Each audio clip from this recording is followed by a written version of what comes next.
அந்த பாண்டிங் செம்மையாக இருக்குது. உள்ள 2 கேமியோ இருக்குது. அந்த 2 கேமியோ நான் சொல்ல விரும்பலை. அவன் கேமியோ வச்சுருக்காங்க, நல்லாயிருக்கு. ஹிந்தி மொழியை வந்து திணிக்கக்கூடாது அப்படின்னு சொல்லியிருக்காங்க. நல்லா இருக்கு. நல்லா இருக்கு ப்ரோ, நல்லா இருக்கு. அவர் வந்து பெர்ஃபார்மன்ஸ் வளர்ந்துட்டே போறாரு. இதுக்கப்புறம் நான் இன்னும் ஹை லெவலுக்கு போவார். அமரன் எப்படி அவருக்கு சக்ஸஸாக இருந்துச்சோ தாய்நாட்டுக்காரி பண்ணாலும் இது தாய்மொழிக்காரி பண்ணி அவரே சொல்லியிருக்காரு. அப்படின்னு நினச்சிக்கிறேன். தாய்மொழிக்காரி பண்ணியிருக்காரு, நல்லா இருக்கு. இது நம்ம தமிழ் மொழிக்கு மட்டும் இல்லை, எல்லா மதர் லாங்குவேஜையும் எல்லா ஆங்கிலம் அவங்க மதர் லாங்குவேஜ் எழுதணும், இந்தியை திணிக்கக்கூடாதுன்னு மையக்கருத்தாக சொல்லியிருக்காங்க. நல்லா இருக்கு. இன்ட்ரோல் சீனு பக்காவாக இருக்குது.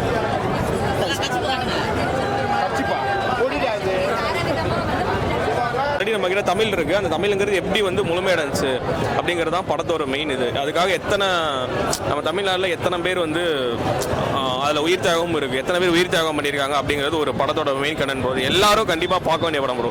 ஒரு தமிழனா எல்லாரும் வந்து இந்த படத்தை வந்து கண்டிப்பாக பார்க்கணும் ப்ரோ. படத்தில் வந்து பாலிடிக்ஸ் கம்மியாக பேசியிருக்காங்க, அரசியல் அதிகமாக பேசியிருக்காங்க. பாலிடிக்ஸ் அது ஆக்சுவலாக அந்த டைமிங்கில் அவங்க என்ன இருந்தாங்களோ அதான் பேசியிருக்காங்க. படம் வந்து அந்த ஒரு காலேஜ் ஸ்டூடெண்ட்ஸ் எல்லாம் சேர்ந்தா என்ன நடக்கும் அப்படிங்கிறதான் அந்த படத்தில் காமிச்சிருக்காங்க. பாலிடிக்ஸாக பார்க்குறவங்களுக்கு ஓகே, படமாக பார்க்குறோம். நான் படமாக பார்க்குறேன். அந்த பாலிடிக்ஸ் இருக்குது. அந்த பாலிடிக்ஸ் எல்லாம் நம்ம நல்லது எடுத்துக்கோ, அவ்வளோதான். வேற லெவல் பண்ணி நீங்கள் பாருங்கள். மெயினாக சிவகார்த்திகேயன், அதர்வா, அவங்க ரவிமோகன் 3 பேருமே பார்த்தீங்கன்னா எஸ்கே ஃபேனு. 3 பேருமே இந்த 3 டிராகன் டெம்ப்ளேட் பார்த்தீங்களா, 3 பேருமே பயங்கரமாக அடிச்சிருக்காங்க. ரவிமோகன்லாம் கண்ணிலே மிரட்டி விட்டுருக்காரு. செகண்ட் ஹாஃப்லாம் கண்ணிலே மிரட்டி விட்டுருக்காரு. ஒரு ஃபகத் பாசிங் வந்து அப்படி இருக்கும், அந்த ஃபீலிங் கொடுத்து எனக்கு பர்சனலாக ரவிமோகனோட ஆக்டிங் ஒரு அந்த வில்லன் ரோல் ஃபகத் பாசிங் ஃபீலிங் கொடுத்து எஸ்கே வேற லெவல் ப்ரோ. படத்தில் மிரட்டிட்டாரு. நீங்கள் பாருங்கள், அந்த இன்ட்ரோலாம் வந்து நிப்பாரு பாருங்க, வேற லெவலில் இருக்கும் ப்ரோ படம்.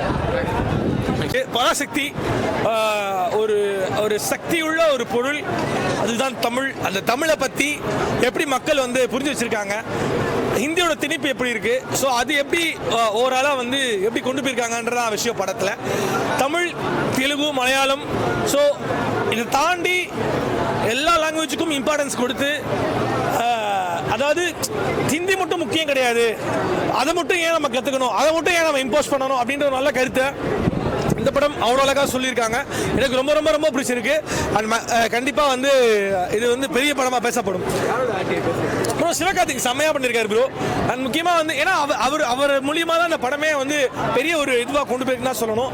ஏன்னா அவரோட வளர்ச்சி பார்த்தீங்கன்னா இங்கேன்னு இல்லை, எவ்வளவோ அதாவது ஒரு ஆங்கரா ஜெயம் ரவி ஹீரோவாக இருக்கும்போது சிவகார்த்திகேயன் ஆங்கராக இருந்திருக்காரு. ஒரு ஆங்கராக ஒரு கெரியர் ஆரம்பிச்சு இங்கிருந்து அவ்வளோ ஜென்ரேஷன் மேலே கொண்டு போய் அந்த ஒரு ரீச்சை கொடுத்துருக்காருல்ல.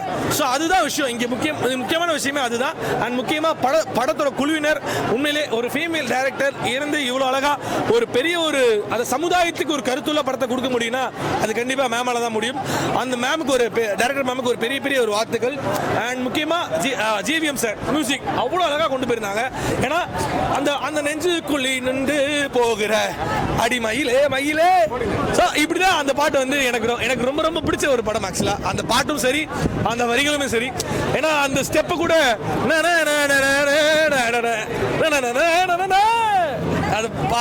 அந்த ஒரு லைன் இன்னும் மைண்ட்ல ஓடிட்டே இருக்கு.